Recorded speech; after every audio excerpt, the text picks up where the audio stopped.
Second-ranked Saints of St. Francis leading Purdue Calumet 23-19 here tonight from the Fitness and Rec Center in Hammond. Purdue Cal down 4 here, and Chris, Peregrines 8 for 19 from the field overall for 42%. Only been to the line twice here in the first half.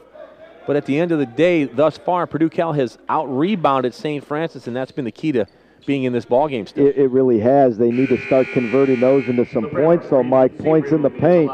St. Francis still has the advantage 10-8. But Purdue Calumet doing a real nice job on the backboards right now with 7 offensive rebounds. Seabury to the line, hits number 1. Purdue Calumet also doing a nice job keeping St. Francis off the free throw line. St. Francis only with 4 attempts early on. They're 2 of 4. St. Francis 50% from three-point range on 3 of 6 shooting and 56.3% overall. Seabury hits number 2. He's only one of 2 players on this Purdue Cal roster shooting 70% or better from the stripe. That's not going to win too many ball games. Lead 2 now for St. Francis. They work with a basketball in the dark uniforms. That's Popovich. Inside, they look there for Kennedy, and we've got a whistle. And it's going to be Marquette Muhammad. Had a bit of a mismatch right there. Chris Muhammad got caught in the paint trying to defend Kennedy, and he picks up the personal. That's his first, team number 7. Bonus time from here on out for St. Francis. And Kennedy only 1 of 3 from the free throw line thus far. He does a good job taking advantage of those mismatches at times for the Saints. He hits the first one. He's got 4 points in the half. He'll get 1 more.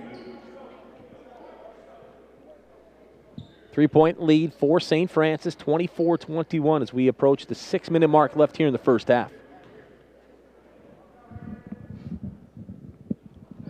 Number 2 up and good.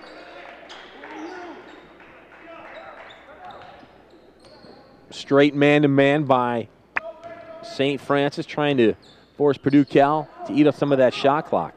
Well, they put Landis Anderson at 6'6" on Purdue Calumet's. Bradford Seabury at only 6'2". Seabury, Purdue Cal's leading scorer, has his work cut out for him to get some shots off. Shot clock at 6. Muhammad takes it hard to the bucket. Up off the window, no good.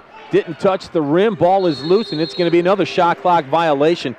4 out of the last 5 possessions for Purdue Cal, Chris. They have come up empty with shots in the paint. A great job that time on the defensive end by Jake Raspopovich. He was beat a little bit, but he was able to stay just in front of the offensive player, Marquette Muhammad, and was physical on the defensive end. Wow, Presnikovis with the reverse layup, but how about the no-look pass there from Kennedy? Great movement once again without the ball. St. Francis always has someone dive into the basket. Jens Kennedy with a nice no-look pass right there in the bucket by Presnikovis opens up a half a dozen point lead for St. Francis. Simple game when you cut without the ball and share it. That's what St. Francis does very well. Nothing flashy. Rader, jump hook, comes up short. Purdue Cal getting shots, Chris, and getting good looks. They just can't finish. Again, Presnikovis. This time it's short. Chandler Spring with a board for the Peregrines. Presnikovis shoots 42% from behind the arc. That's a good look for him in transition. Now Muhammad. Big possession here for the Peregrines, down 6. To Seabury. Bradford with a baseline drive. Shot up, no good. Another good look.